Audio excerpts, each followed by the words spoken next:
thank you all so much for coming to our second workshop in our 2022 Future Directions Forum webinar series. We figured that 3 virtual forums in a row was going to be too much for our attendees, and we think a third year of, wait, I love that address, but I got to wash dishes. We figured that's going to be too much. 2022, we've had enough of that. So we're doing a monthly series now. We'll have some programming after the APA convention as well. So be on the lookout for the schedule there. But today, we're joined by 2 fantastic colleagues and friends of mine, Dr. Kate Humphreys, is a professor at Vanderbilt University, and Dr. Christine Cha, professor at Teachers College at Columbia. And this workshop was actually inspired by our presenters reaching out to me and saying, wouldn't it be nice if we decided to start, moving these workshops and tailoring them to the developmental stages of our attendees. Christine was a presenter at our first Future Directions Forum back in 2017.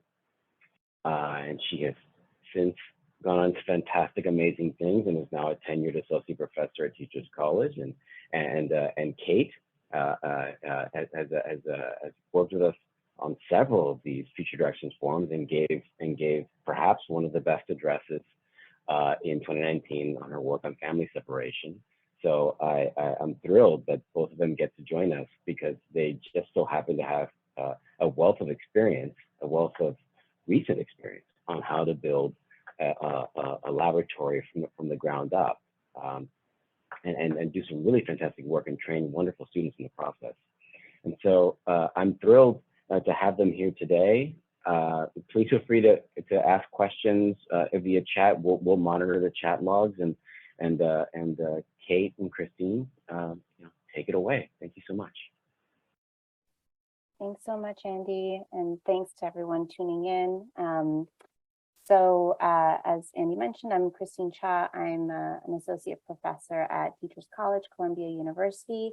And Kate and I figured that it might be helpful to start this introduction just by telling you a little bit about ourselves, but really more about our labs, what we are setting, and kind of the topics that we research, just in case it'll be helpful to keep in the back of your minds the context from which we were presenting some of this information, and then kind of the makeup of our lab and the type of trainees we have in our lab.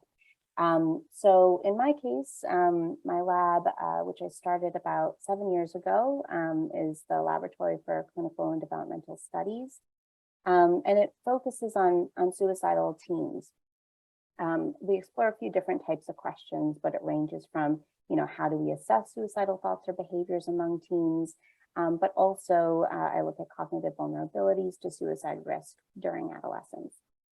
And we do, this type of work through a mix of lab or now Zoom-based studies, hospital-based studies, and ecological momentary assessment. And then just in case it becomes relevant later, I usually have a little spiel about my setting.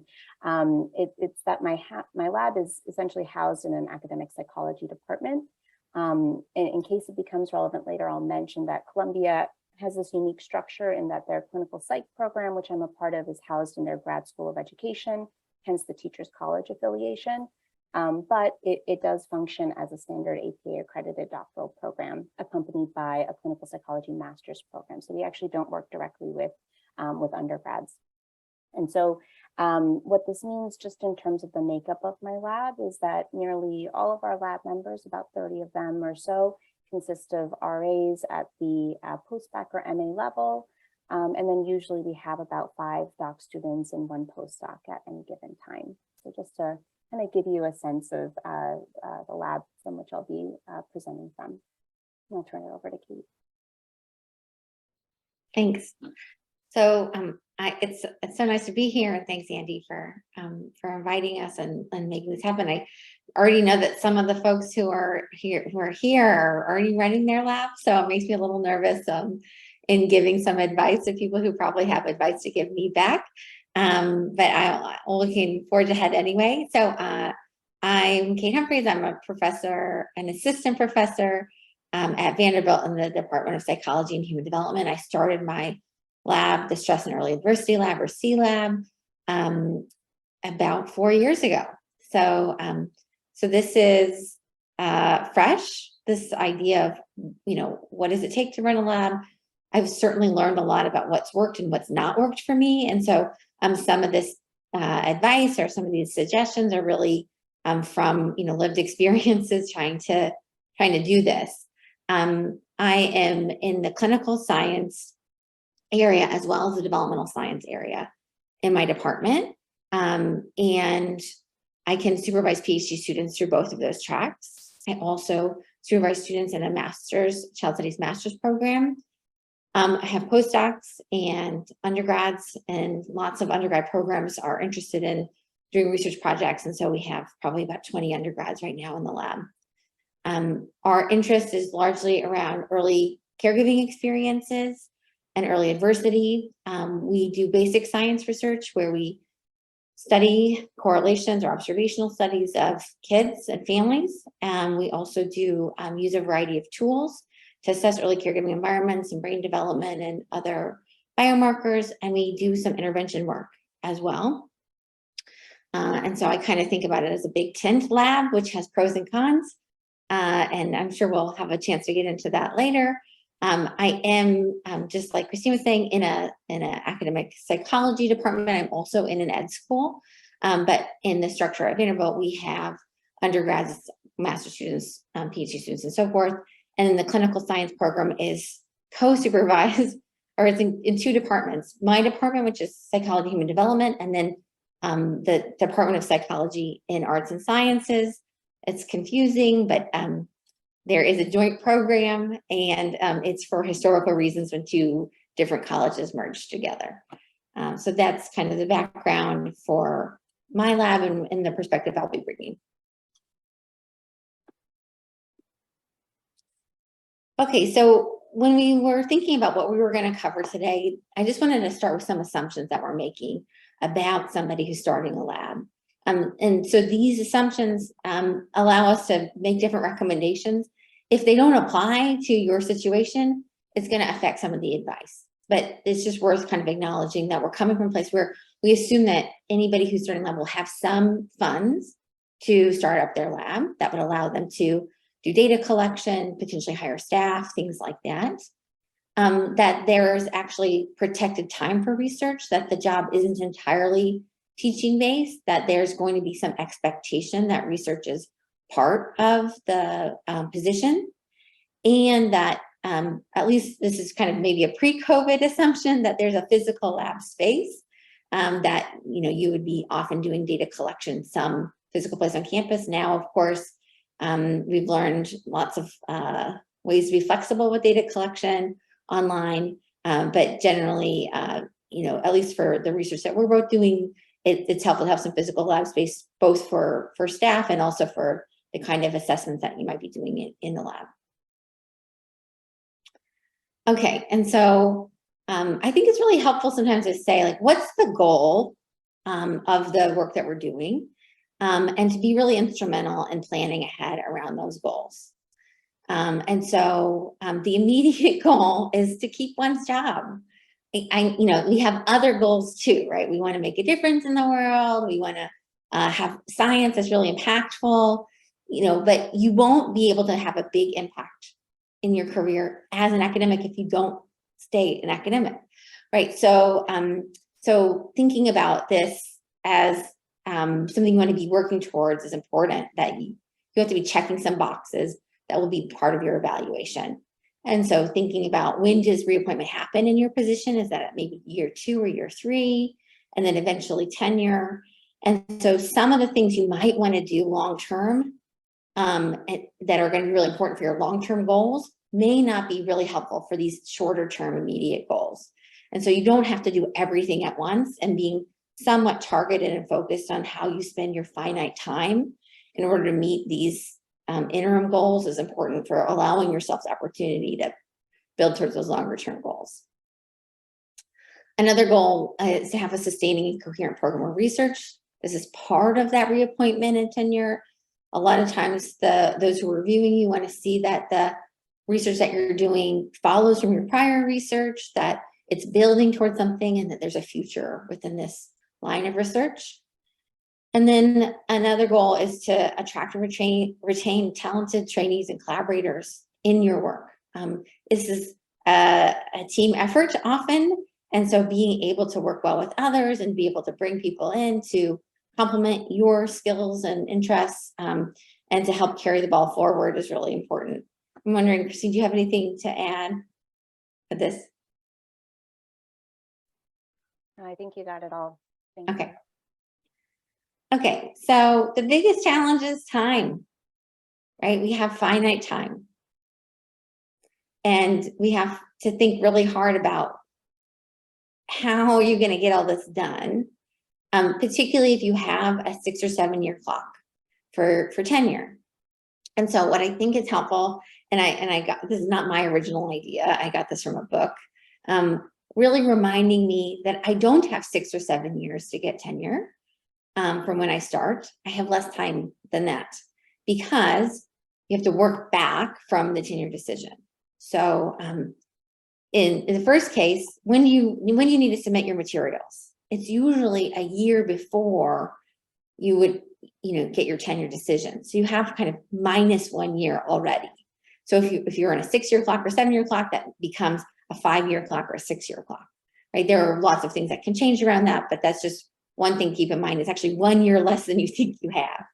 Okay, and then next is, how long does it take to get a paper out?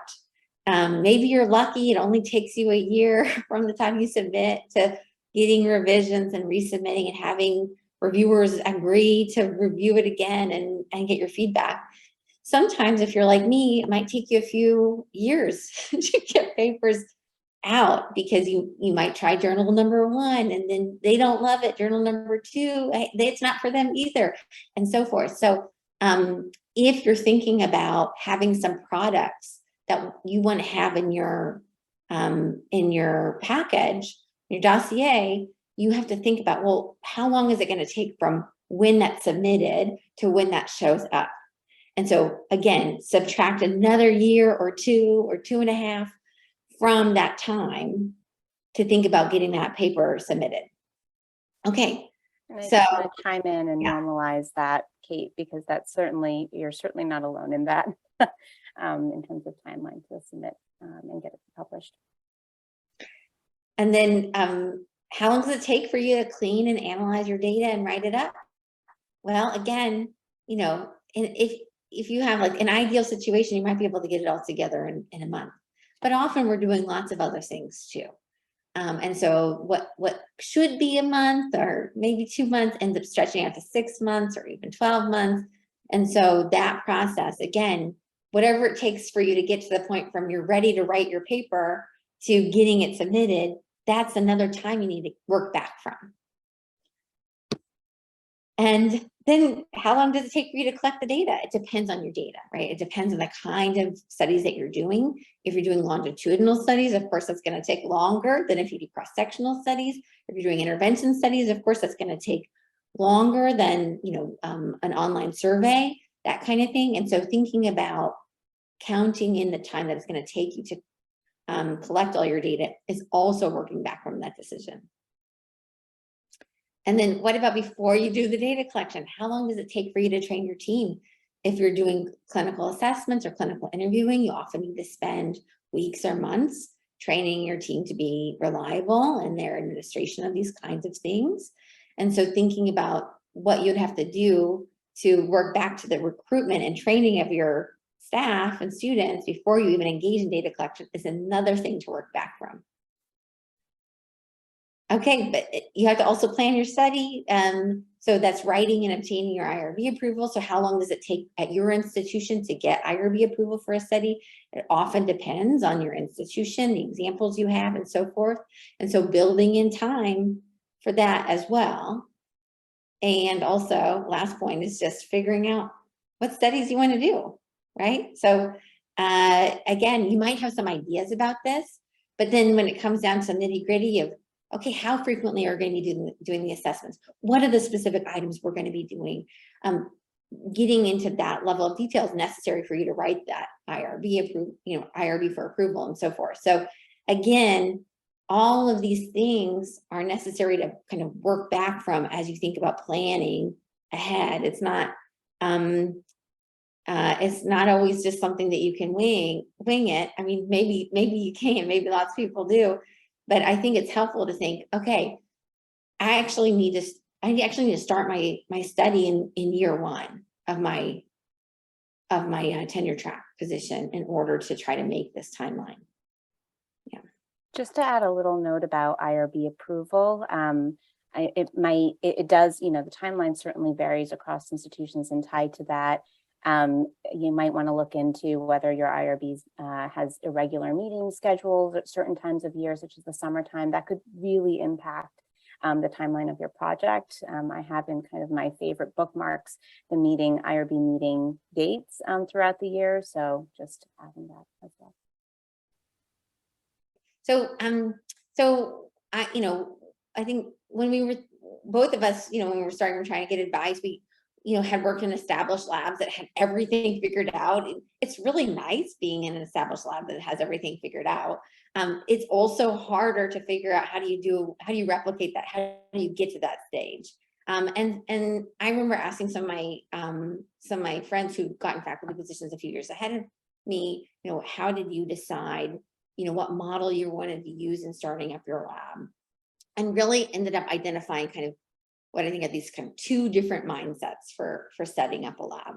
And that there are pros and cons to each of these, and we'll talk about each of these. But one is a more slow ramp up approach, right? Where you think really deliberately about what you're going to be doing over time.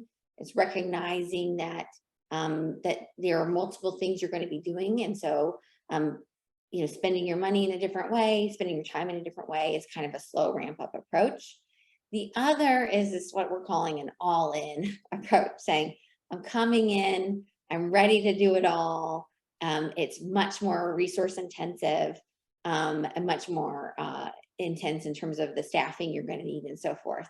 And so I think, one of us picked one model, the other one picked the other. And so, I think maybe the next slide, we can talk a little bit more about the pros and cons of each. Yeah, sure. We can kind of go through this in terms of some considerations when deciding your launch approach. I think as Kate and I were thinking through this in our respective approaches, I don't think there's really a right approach. It's just the question of being deliberate about it and knowing your reasons for selecting an approach. So just offering myself as an example, I think relatively speaking, I took more of a slow ramp up approach. And this was for a few different reasons. I guess I'll first go through these considerations and walk you through kind of how they applied to me. But one consideration is, are you deferring or starting right away? Sometimes there is the option to defer a semester or a year. Do you already have a grant or project that you're bringing in with you, meaning, a possible K award or R21 that's kind of, holding you accountable, and the clock starts ticking on the project the second you're starting your lab? How long do you need to wrap up prior first author papers? And especially paying attention to those first author papers, and hopefully, not all of your time would be spent away from your lab building initiatives to work on all co-authored papers, but really paying attention to those kind of pieces of scholarship that'll make the biggest difference for promotion evaluation. How much time will it take to collect pilot data for future funding? And this will obviously depend on the scope of research, your familiarity with setting, kind of how, plugged into the network and community, research community or data collection sites you already are when you arrive at your university. The amount and the time that you have to spend your startup funds as well. So in my case, I took more of that slow ramp up approach since I didn't do a postdoc, and I didn't really have a lot of time to prepare for a lab launch, a more deliberate kind of full-on lab launch. It was essentially launching my lab within 2 months of ending my year. And so, if you find yourself in this type of position, there might still be a good number of papers or projects that you're wrapping up, either from grad school or other research collaborations that you might have started later on in grad school. And then, for me, while I did negotiate startup funds from my institution, I wasn't bringing in, external funding, like a K award myself. And I knew that I had at least 3 years to spend my funds. And then, I think in the end for me, I had kind of preliminary plan on steps that I would take to begin infrastructure building, and especially building collaborations, because another factor was that I was relatively new to just the area. I had done my internship in Providence, Rhode Island, and I was moving to New York City. So even just kind of doing the rounds and getting to better know hospital settings, knowing that I'd want to be accessing higher risk youth for some of our studies, I knew that type of relationship building would take time. So what it actually looked like for me, at least in the first semester, was paper writing, meeting with prospective collaborators, like brainstorming projects, with kind of a tentative aim to submit an IRB proposal at the end of the first semester. And the idea there being, it's not my dream project, but to show feasibility in being able to access the populations to make the case for external funding. That was a big goal. And then kind of the idea behind the second semester for me was just to take some gradual steps to begin collecting data to demonstrate some feasibility. So yeah, I don't know if Kate, you want to go ahead as well. Sure, thanks. I had applied to a few jobs straight from internship, and I got no bites. So if anybody else was in that position, there's lots of people in the same boat. And in some ways, it was probably wise that nobody hired me at that point, because when I look back at my plans for what lab I was going to start, it was just a carbon copy of my PhD advisor's lab. And what I ended up doing was doing 2 postdocs. So I spent 4 years as a postdoc, which is a lot of time, to be thinking about what are the questions I want to pursue in my own lab, what are the skills I want to build before I'm on my own. And I use the postdoc time to basically practice the kinds of questions and studies that I wanted to have in my own lab, with the support and guidance and mentorship that a postdoc receives. And so I had a lot of time to be thinking about what kind of lab I wanted to start when I had the opportunity to do it. I also deferred a year when I did get a job offer, and largely because of family reasons. I needed to try to match career locations with my partner, and we had a baby, and so I didn't want to move by myself with a little kid and try to start a faculty position in that situation. But what it did give me was a lot of time to start thinking about ahead of time where I'm going to be moving, what are the resources that are available there, what are the community connections there, who else is doing research there, and to come with a plan about what my lab was going to look like, what resources I was going to tap into. And I also could recruit people to join me when I started. So I brought with me a lab manager. I had a PhD student who started the same year I did, who had already been working with. So it gave me a big kind of leg up in the all-in approach that I took, in that I had the study I was going to do. I had the IRB already written. I had people who were trained, ready to start data collection. And so, so that was sort of one strong advantage of doing a long postdoc, is that it has allowed me to kind of jump right in when I did start my lab. And certainly, I think no matter what position you're in, they're going to have papers that you're supposed to wrap up from your prior time. But the nice thing is that you're going to you're going to have some time between when you're submitting your IRB and training your staff and doing data collection to work on those kinds of things that you want to wrap up. The other kind of piece to this is your institution might have different norms around how they prioritize or value papers that come from those prior settings. So some institutions say, it doesn't really matter to us if your mentor is listed on the author list. Others say, hey, that doesn't really count towards your tenure. And so it's helpful also to find out more about what the institutional norms are and expectations so that you can figure out how to prioritize your time in terms of, maybe selecting certain of those projects to see through and handing off some of the others, depending on how valuable they might be to your institution or to your program of research.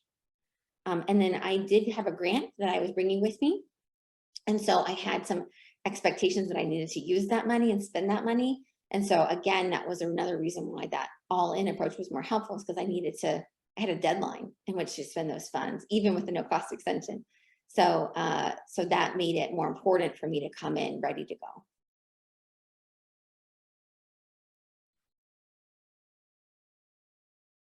Okay, the next thing, I spent some time looking for these pictures, but the next thing I really wanted to talk about is that when you have a team, there might be different metaphors that you use for how what your relationship's gonna be like. But certainly when you become the director of a lab or a principal investigator, it's not just your show anymore. You have to work with other people. So it might be like an apprenticeship model. It might be like you're a ship captain. It might be like you're a coach, or it might be like you're a conductor. Sometimes I feel like it's sort of like being a conductor where you're also the lead violinist, and that's a stressful job to have. And so thinking about how do you think about your role in the lab now? Are you really kind of orchestrating things that other people do, or are you still playing a large role in the actual day-to-day work? And so, it depends. You've probably seen different models in your own labs. When you've been a graduate student, seen different models, and thinking about, are you going to have the same model that your primary mentor had, or is there a different model that you intentionally want to use or kind of have to use as you think about the kind of relationship you're going to have the students and trainees in your lab? Andy, I see you're laughing. Any comments on this metaphor? No. Yeah, I love this comment. I was going to put it in the chat, but I was going to say it out loud. My daydream, I love this because my daydream is that my students, when they talk to each other about like their calendar, they're like, I have a meeting this afternoon with the Oracle. The Oracle. My favorite character. Yeah. Okay. Well, next time we got to add that image. So I can't remember. Christine, are you doing this one? Oh no, I said I'm going to talk about this. Okay, so a lot of times you're used to doing all the parts yourself. You're used to writing the IRB. You're used to doing the data analysis. You're just used to doing data collection, cleaning your data, analyzing your data, and then writing it up. And when you're a PI, it'd be great if you could still do all those things, but it's even better if you can start delegating some aspect of those pieces to other people, because it's just a lot less time. And we'll get into why that is in a little bit, but you just don't have the time to do all those things and well. And so really thinking about how do you build a team that allows you to delegate some or most of those tasks. So thinking about how much time you realistically have, I spend a lot more of my time grant writing now than I ever did as a graduate student. And thinking about how many hours it takes, how many months of my life have been spent on grant writing is a lot. And so if you're writing grants, you can't be using that same time to do data analysis, to write papers, to mentor, to supervise, to give feedback, to prepare and give talks. And so thinking about who else you can have to help cover some of those things while you're trying to get the funding to allow your lab to be sustainable is really important. So thinking about your team and how do you get your team, how do you identify who's on your team, how do you train your team so that they can be trusted to make progress on those goals while you're doing some of these other pieces is important. And then what's the ongoing support and oversight that's needed? It's not just about training people once and saying go. Obviously, for things like clinical supervision in particular, it's really important that you've set up a structure that allows you to be available to know when there's clinical emergencies, to make reporting for child abuse reports if that's relevant for your research, and to make sure that the students who are doing this often challenging work have a place to go and share their experiences, to process the difficult cases, and to do oversight on whether simple things like we're administering the task always in the same way, so that we can be confident that regardless of who was administering the task, it was done consistently. That kind of support and oversight is really important to build in, and it's time-consuming stuff. It really is. So thinking about what you need for your team really depends on the kind of research you're doing. And so what we've done here is just highlighted a few roles, not saying everybody needs all of these things, but just for you to be thinking about what are the things that you would get from someone in this role. What does that offer you for your program of research? So most obviously is a lab manager. And a lot of times, if you have a big startup, it's easy to say, okay, I'm going to find a full-time lab manager. If you're doing a slower ramp-up approach, you might find somebody who's a half-time lab manager that you might share with another lab, or a part-time work study student who functions in this role. But the main sort of tasks that we've identified here for a lab manager is really kind of instrumental stuff for developing the lab, ordering the supplies that you need, making sure that the students who are running sessions are trained, completing paperwork for the IRB, those kinds of tasks. And the next kind of level up is a postdoc. So this is, if you can get a postdoc, postdocs are great. You know, most of you are probably either postdocs or one of you postdocs or postdocs one time. Postdocs are fantastic because they come in and they're ready to be generative with research ideas. They can do high level management of your team. They often have a lot of experience writing and disseminating research. And so having a postdoc join you early on may be something that is helpful for you if you have the funding available to support one. Project coordinator, this is, sometimes this is kind of like the same role a lab manager would do. Sometimes this is a little bit different, but often project coordinators are the folks who do day-to-day oversight of projects. And so running sessions, making sure like they're holding a project all the way through. And so sometimes I think about a lab manager and project coordinator offering different roles, where lab manager is more about functioning of the lab, making sure that students course registrations are signed and the plan for how you're going to supervise them is signed up, but the project coordinator is really more on the research side of running things, making sure that the studies run smoothly. PhD students, if you are in a place that has PhD students, these are folks who are great to have. They're around for 5 or 6 years, so you can really build long-term relationships with them. They can really help shape the culture of the lab, and are often highly involved in implementing projects and disseminating projects, and are critical for kind of that longer term kind of backbone of the lab, because a lot of these other positions are 1 or 2 year positions. And then there's undergraduate or master's students who also participate in kind of day-to-day aspects of running lab. Maybe they assist your lab manager or project coordinator in their day-to-day tasks.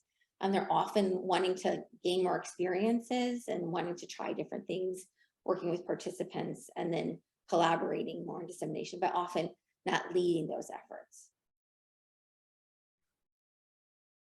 So it's great if you have a lab that has all those people. It's expensive. It is really expensive. For me, even though I do some expensive imaging work, staffing is by far my greatest expense. I couldn't do this work without people. I'm not saying it's not worth it. It's really just thinking about, do I have the money available in my startup or through my grants that would allow me to have this dream team of teammates? And so you have to think really carefully about how much staffing costs. And for those of you who haven't worked with the budget, I think Christine's going to talk about this later. you have to get comfortable dealing with money because, often graduate students and even postdocs are protected from that aspect of things.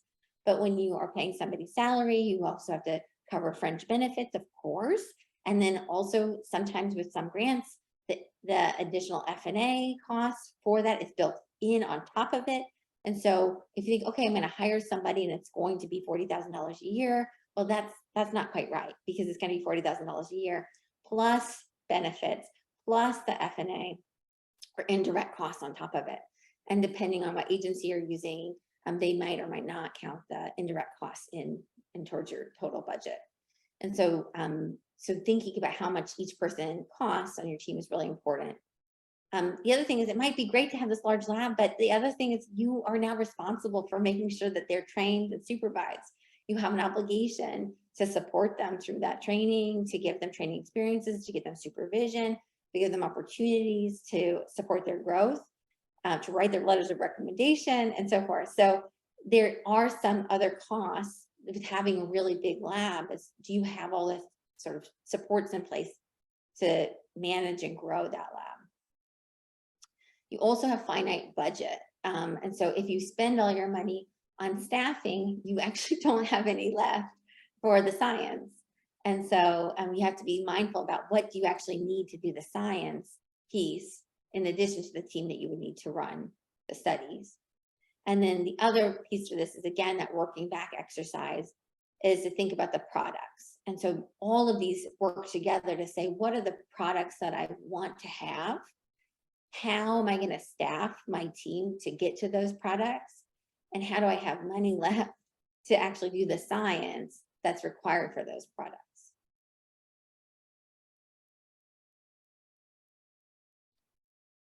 Okay. So this goes back to, what are you going to need to get your lab supported? And so not everybody here is planning on doing a grant supported research, but a lot of times for grant writing, that is an essential part of one's tenure track, is to show that you're applying for grants and maybe even getting some of them. And so what I've found from experience is that even though I'd had time in other labs where I showed competencies to do something in that lab, reviewers wanted to know, but can you do that in your lab? Do you have the facilities and resources and team that you need to be successful where you are? It feels so frustrating sometimes, honestly, because you think, of course I can do it. You should just trust me. But it must be a lot of reviewers are from Missouri because they want you to show them. Missouri is the show me state. They want to show that you can do everything that you say you're going to do. And so a lot of times you're building the pieces to show competencies with the things that they might not be able to be confident that you can do yourself.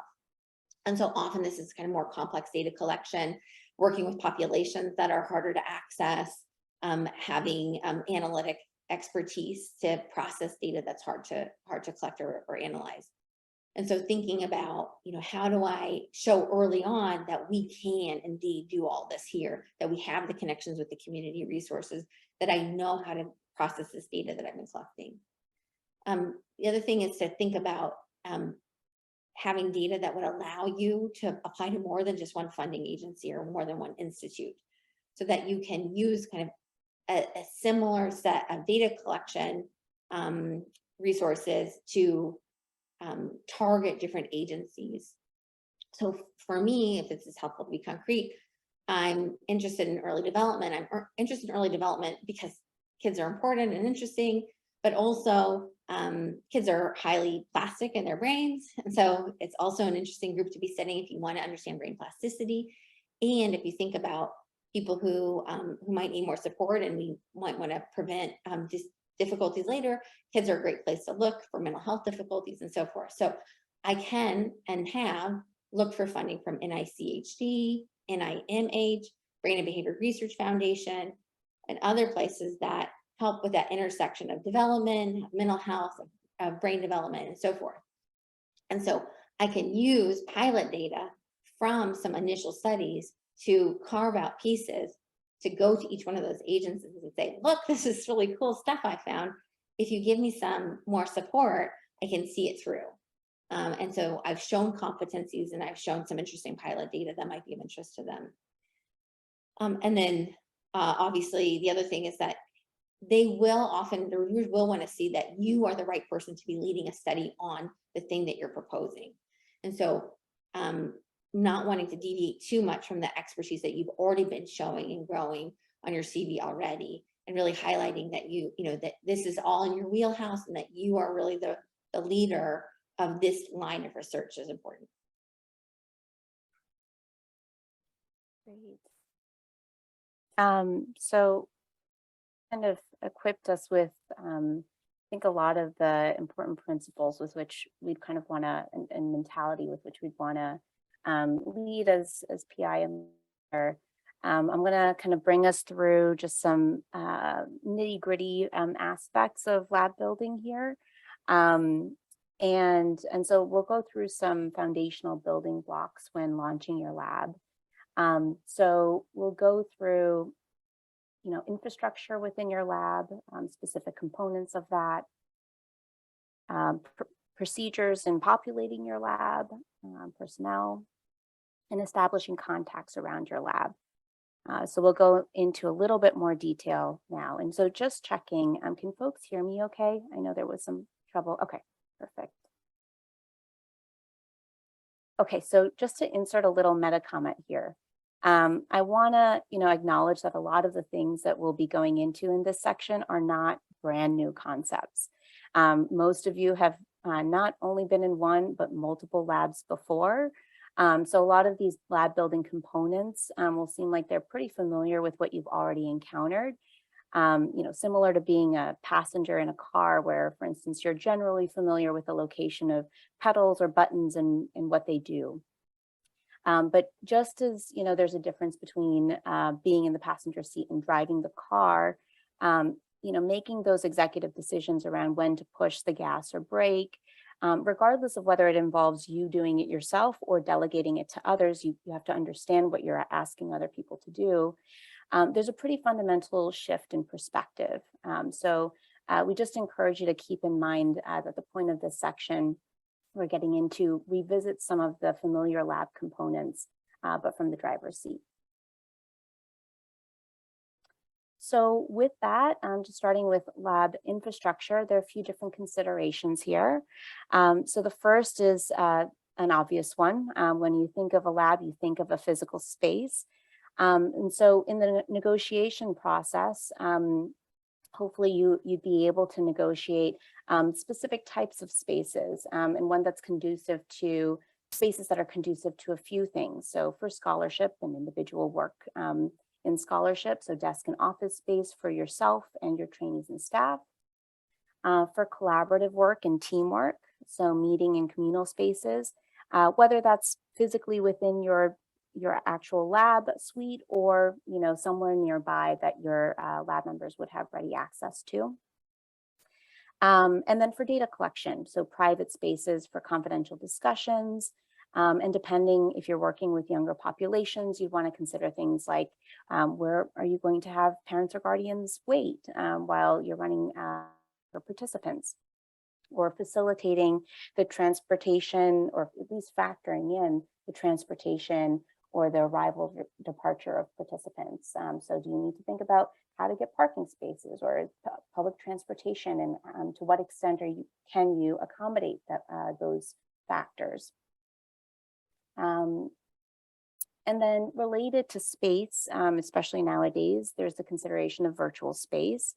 So with so much data collection happening virtually, a key consideration is the security of those virtual spaces, like making sure you're not only you, but obviously any personnel have HIPAA compliant, let's say Zoom lines, if Zoom is your thing, but secure lines and specific standards you might want to set up for research staff should they be remotely meeting with participants. So even though they might not physically be in the lab meeting with participants, you might want to require, that your staff have a standard background, or minimally sufficient connection quality, or having a private physical space on their end, especially if it's going to involve video conferencing where the participant could be identified. And so you also, want to set up formal procedures for storing and backing up your data. So having some uniform way of doing this, and labeling files, for instance, up front, or at least, again, you can delegate all of this, but just knowing that it's important it's not a small thing, and it might be worth your time, because turnover is just inherent to a lab. And so it could save you and your future personnel a lot of time to have made some uniform, predictable system at the outset. And then, a somewhat separate consideration, but still relevant to virtual space, and I couldn't think of a better place to put this, was just the virtual public space of the lab, through either a lab website, social media account, or your online faculty profile. So beyond establishing spaces that define your lab, you of course have to fill it with stuff. So, tied to, this aspect of infrastructure, there's the consideration of hardware and supplies, as dictated really by the type of research that you do. And this will obviously vary across your research labs. But in addition to doing, your own due diligence and consulting colleagues around the most suitable equipment or supplies to purchase, you also want to make sure that you or your team understand your institution's policies for purchasing. There's the question of, do you have the money to purchase? But even once you have the money to purchase, you kind of feel like, well, it's my money, and I can, here's my credit card and I can kind of reimburse myself. It might not be as simple as that. So just looking into, or having your personnel look into, how exactly your institution facilitates purchasing of supplies and equipment, because there could be some idiosyncrasies there. Figuring that out at the onset could save you a lot of headache and backtracking and troubleshooting later on. When it comes to purchasing software, it's worth checking first whether there are existing departmental or institutional licenses that meet your lab's needs. And, if indeed you are purchasing software for the first time in your institution, again, you might want to be aware of whether there are specific vetting procedures that are in place. So institutions might want their Office of General Counsel to review the terms of agreement, or having the IT department review data security policies. And that might be something that you don't realize. Maybe you've purchased something, a piece of software, you're submitting your IRB saying, hey, we're going to use this software. And then your IRB asks, well, did the proper vetting process? And a lot of what I just said kind of applies to subject payment. So just, again, making sure that you look into the policies beforehand. Oh, thanks, Andy.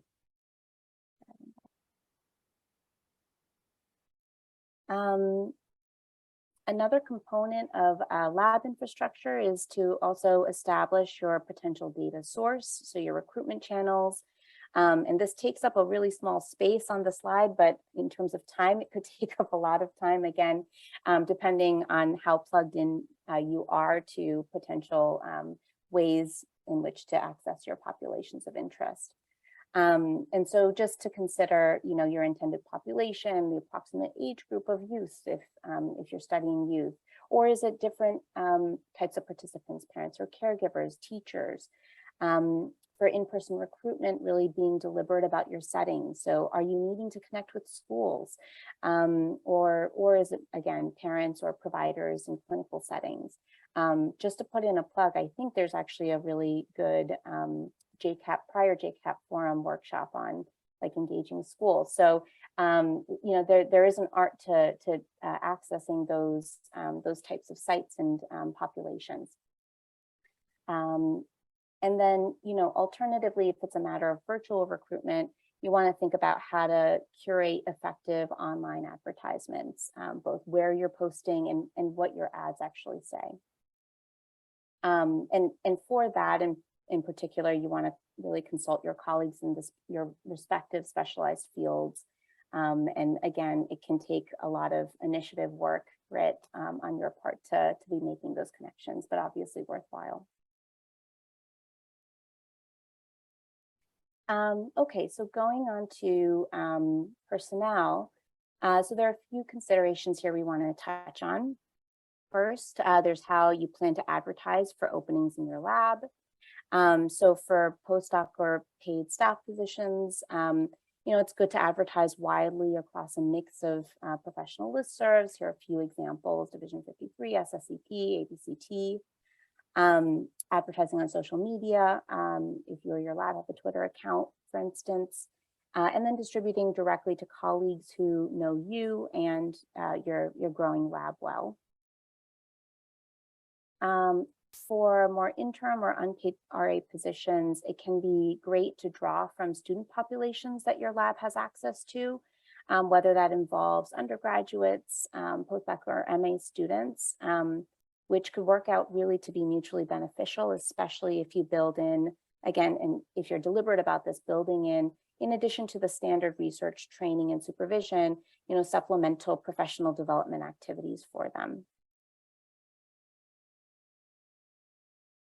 And putting in another plug, I think there's a separate JCAP workshop on, I think it was recruiting students. So anyway, JCAP has a lot of resources. And then, regardless of the type of positions that you're advertising for your lab, you want to give some thought to optimizing the application procedure. This can take a lot of time to find the right people. And, it's one of those things where when you have the really star RAs and star lab members, they just make all of the difference.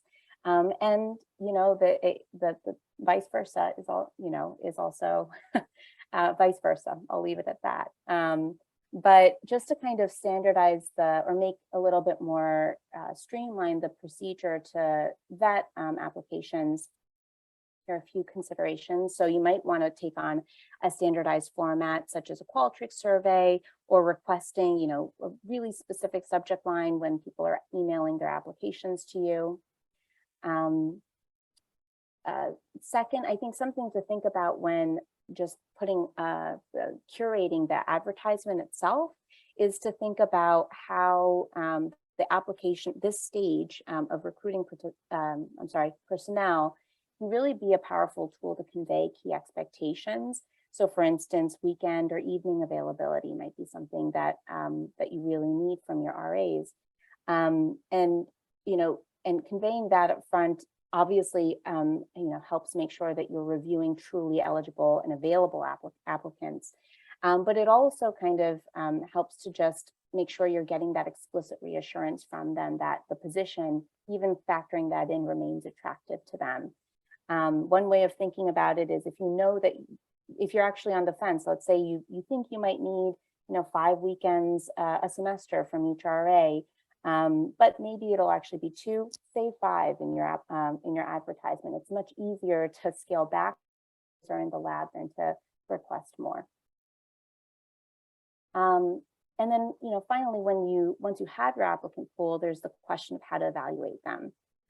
So first and foremost, there's the issue of assessing fit of their prior experience. I think long and hard about exactly what it is that you envision this person doing in your lab. For instance, if you intend for them to be participant facing, just depending on the clinical severity of anticipated clinical severity of your sample, it might not be enough that they have simply been in prior research labs before helping with non-participant facing tasks. Maybe you'd want to make sure that they actually have run participants before, where they're already, it's almost a given what the basics are with consenting research participants, because there's going to be so much more that you have to train them on when in terms of handling and working with higher risk participants. Or factoring in, even if they haven't gotten that participant facing experience before, not discounting the fact that they've encountered that participant population in the past. So for instance, in my lab, it's not uncommon for RAs to have crisis line, texting experience, and serving on those suicide hotlines beforehand. So it's not research, but it certainly is an important factor. Okay. Oh, and then you also want to assess, degree of alignment between the opportunity your lab has to offer and the applicant's goals. So you really want to hear their story of how they see this prospective opportunity fitting into their plans and intended career paths. Typically, the more alignment that they see for themselves and can convey to you and your team, the more purposeful they'll be with the opportunities that you're giving them. And another helpful point of evaluation could be behavioral markers. So these could range from, whether they were on time for their interview, to whether there are typos in their email or CV, or kind of followed instructions even in your Qualtrics application correctly. And, it might not necessarily be a small thing when there are blatant errors at this stage.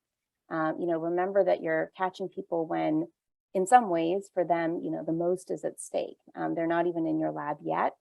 So it's very possible that some of the things that you're observing at this stage, could be amplified when they're in the lab. And you also need to think about, the quality of the study data or team dynamics, things like that. And then a final thing to keep in mind is to get multiple perspectives, including asking other lab members to meet with applicants or reaching out to references. And so for the latter, people do different things when reaching out to references. It could be informal calls or emails, requesting a formal letter. Personally, I like, and I borrowed this from colleagues, sending out a standardized rating form for references. It kind of helps to facilitate comparison across references as well.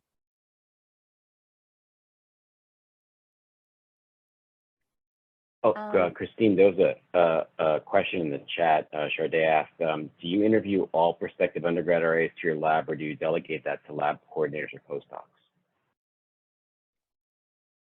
Yeah, I think I second Kate's response. So usually it's the lab manager who does the initial screening and interviews. If it's for potential participant-facing role, I always want to make sure that I'm meeting with them first. But yes, the first vetting is usually done by a lab manager or trusted grad student. Did I miss any other questions? Okay. So then touching on other topics tied to personnel, after you select specific lab members, you need specific procedures for transitioning and maintaining your team. So for instance, you want to have some standardized checklist for on and offboarding procedures, certain trainings that you want everyone in your lab to complete at the outset. And that's, just a standard thing that your lab manager, if you have one, could send out to each new person. Ensuring that they have access to carry out their duties, whether that's having access to the university's library resources for lit searching, or campus access to run participants, or relatedly access to VPN or secure servers for remote connection and handling identifying participant data.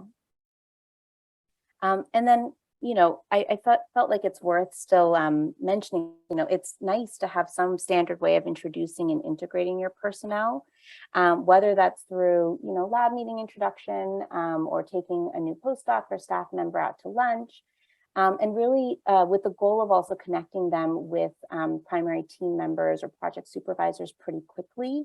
And so that's obviously a nice and pleasant thing to do, but also a practical one. You're connecting them with other people in the lab who they can quickly consult and ask questions to and team build around.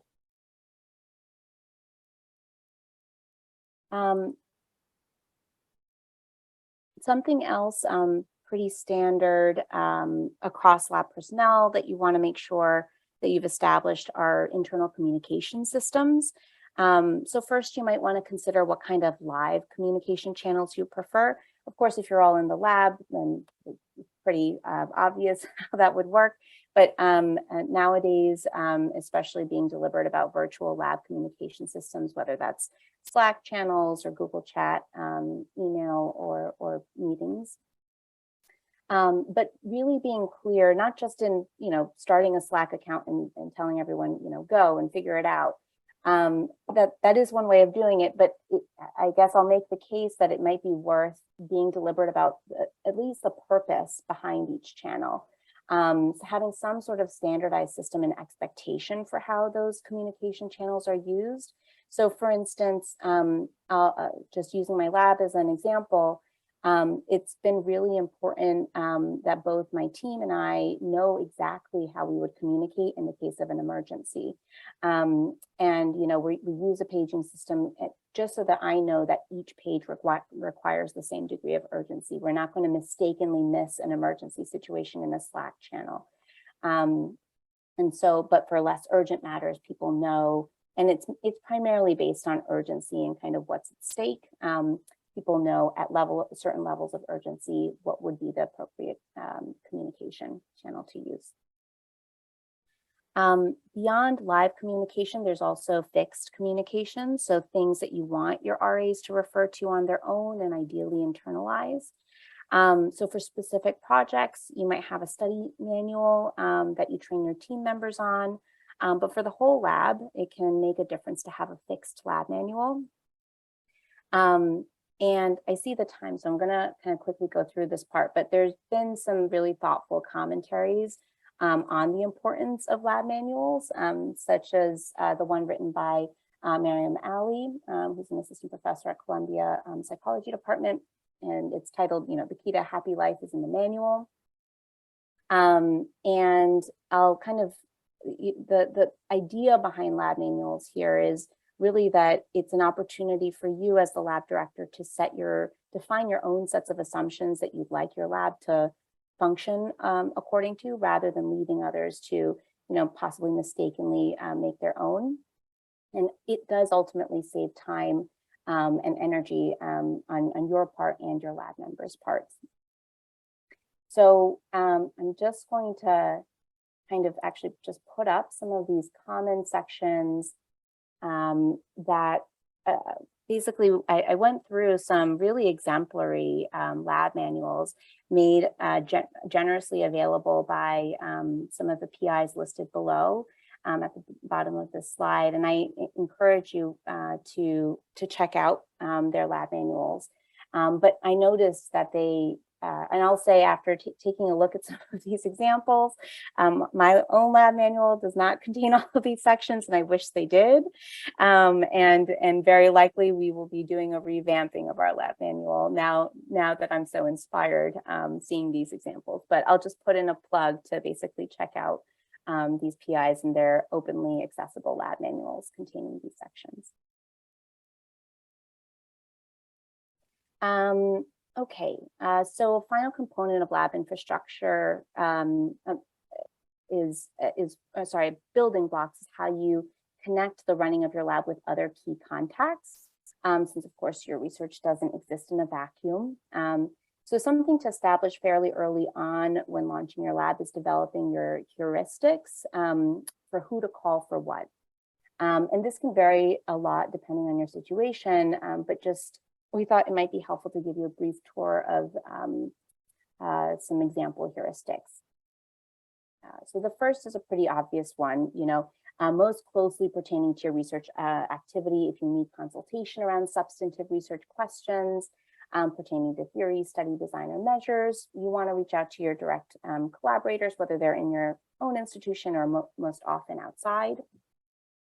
But it's not enough just to have the research idea. You often need funding. So, if you're unsure, if you have your, developed research idea, you and your collaborators are excited about it, but you're unsure of the best fitting grant type for it, it might be worth reaching out to kind of your best guess of the funding agency that might be fitting, and meeting with program officer there.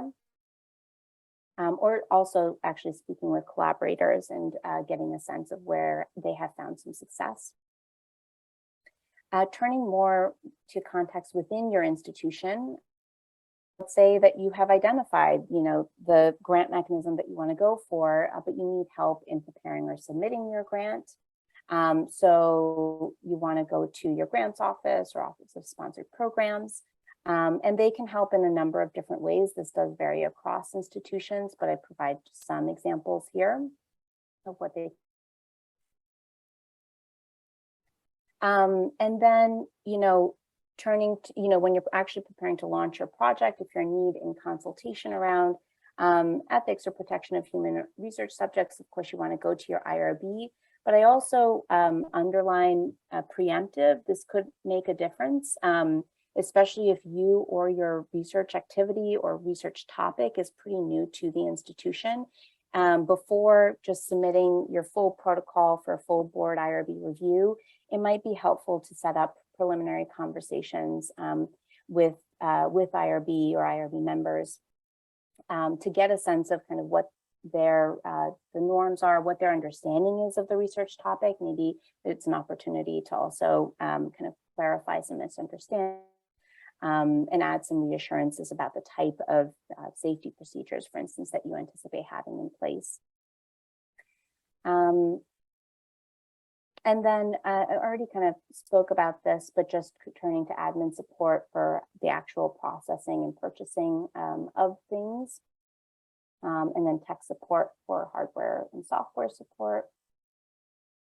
And then, depending on policies specific to your institution or unique research needs that you might have, it'd be important to be aware of other offices that you should touch base with, whether that's, campus security or the general counsel's office or HR.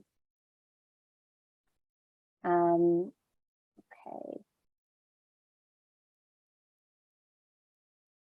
Right, so that kind of gives you a pretty foundational sense of who to call to for what. But of course, there are many issues that you can encounter that you didn't anticipate or that just don't apply to these contacts. And sometimes the most novel challenges we run into have less to do with a specific research study and more to just being a PI or a faculty member for the first time. So when running into these, they could be consequential scenarios.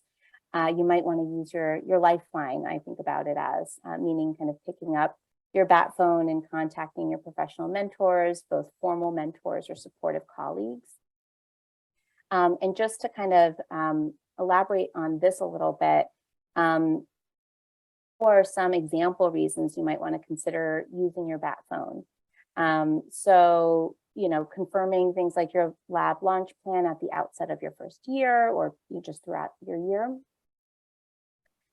Getting advice around meeting milestones for tenure promotion, getting feedback on research statements if you're submitting for reappointment or tenure review, or if you're applying to another job. Example documents, so seeking example documents, especially if it's a new grant mechanism and that you're less familiar with, seeking out examples of those. Managing challenging or consequential dynamics with other faculty or colleagues. Hopefully this doesn't come up too often, but if it does, it might not be something you want to just hold within yourself. The reality of it is it's beyond, in addition to it being an unpleasant and good to just get general support around, practically speaking, oftentimes tied to promotion and tenure decisions, it involves factoring in what people think of you, how people view you, and so that is something also worth seeking some help and consultation around from mentors. If you're encountering novel trainee challenges, since the reality of it is that we're all kind of continuing to develop as supervisors and PIs, concerning job transitions, which I mentioned, preparing for professional leave, many other reasons. The point here is really that seeking mentorship isn't something that you necessarily outgrow. This is hopefully this is kind of helpful for other people to hear. I feel like I could have heard that reminded myself more of that, certainly in my my first few years.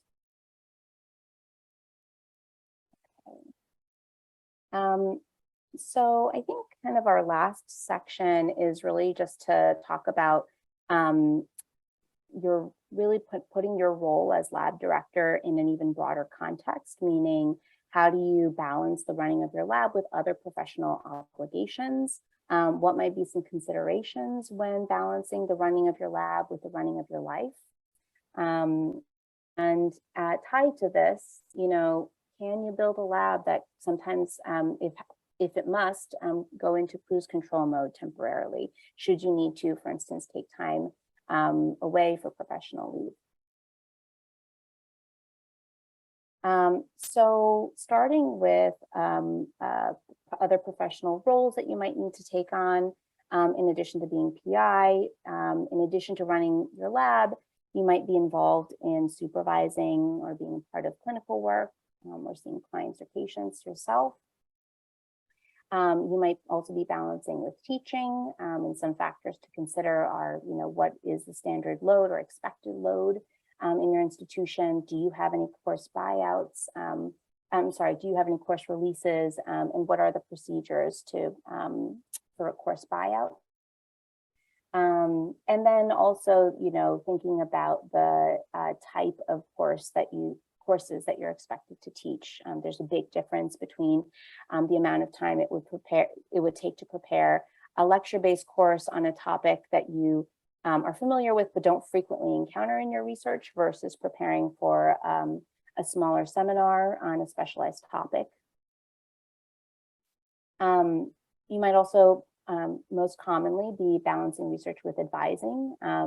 So, you know, this is obviously one of the most, for many of us, one of the most welcome and rewarding professional roles beyond research. But it is important to consider how much time it can take. And so things to consider are that it's not just the face-to-face meeting times with advisees, but the time involved in email exchanges and reviewing of documents, and you know, the timelines of that can really ebb and flow at a pace that's sometimes independent of your own deadlines and other obligations.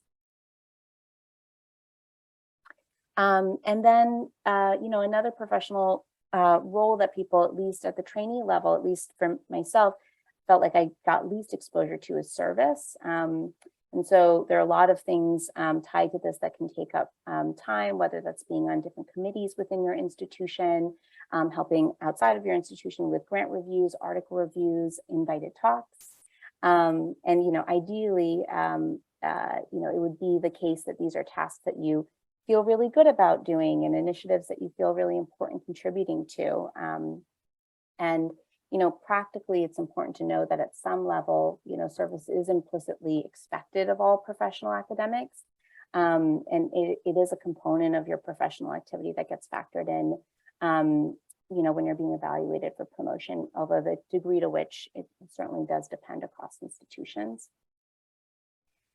So the point being, there are a lot of things to juggle, and it's possible to do, but is easier done when designed strategically. So I'm sure there are a number of different strategies, but we'll kind of put one out there, which is just finding as much maximizing alignment across your different roles. So, you know, and a really important thing is that it's important to just not say yes to everything. You couldn't function if you said yes to all of the things that you're approached about. But then the question is, if you're not going to say yes to everything, what are the principles along which you say no and you decline things? So I'll just kind of use myself as just an example of what alignment could look like. I'm not saying I do it particularly well, but here just to kind of put out there a case study. So, so for instance, you know, the extent of my clinical work is really solely within the scope of research. I would put the red circle actually entirely in the yellow circle there, in that my only clinical supervisees are my research team members, and the only on-call work that I do is for our families who are actively participating in our research studies. When it comes to teaching, you know, for sake of launching my lab, I used a number of course releases in the earlier years of my time at TC, just to have more time in setting up my lab and collecting pilot data. And then I know it's not always possible to do, but I specifically sought out opportunities to design smaller kind of advanced seminars pertaining to topics in my area of research. And then again, it might vary as to whether it's an option, but at TC, it is possible to be teaching a research apprenticeship course where students enroll in your class for a semester. They do contribute to lab work as a part of the course credit, but really the bulk of the course is also meeting with you directly as PI, you know, each week in a typical seminar format and discuss research articles that I choose or hear research talks tied to lab. When it comes to advising, it can help to, I've found it can help to find aligned research fit when looking for advisees. And, you know, this feels like an obvious point, but just to emphasize that this, again, in the spirit of finding alignment can make a big difference. And ultimately, it yields better training for advisees. And then another thing I try to do with advisees is try to kind of distinguish what it is that advisees need from me on an individual basis. So what do we absolutely need to discuss in individual meetings, but then what are more kind of broader professional development topics that we could be addressing in a group setting. And then finally, when it comes to service, I try to prioritize, you know, within the institution, more research aligned committee work, such as serving on student grant review committees, usually the first one to sign up for those, you know, dissertation committees. I'll also add, I think having some experience being on faculty search committees can make a big difference as a junior faculty member, because you kind of get a peek into how people are evaluating scholarly work. And so personally, I found that very helpful to kind of get fully calibrated to the norms of my institution. And then trying to co-review articles and grants, not only because I enjoy doing them, but they also complement kind of my role as a researcher and submitting, obviously, papers and grants myself.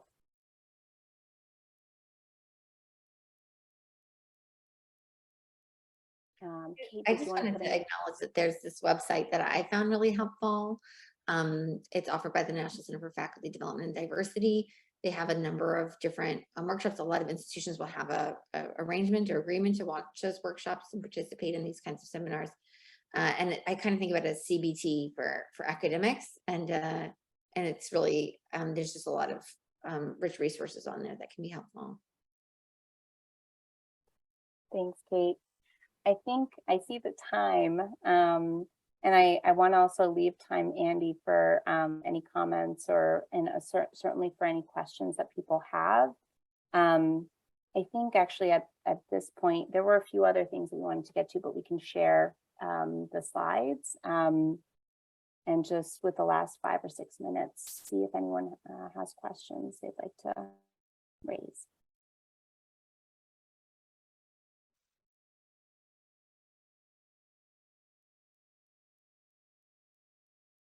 Thank you so much, everyone. And Christine, Kate, thank you so much for this delightful presentation. This was wonderful, you know, above and beyond expectations for sure. Thank you so much for all of your time.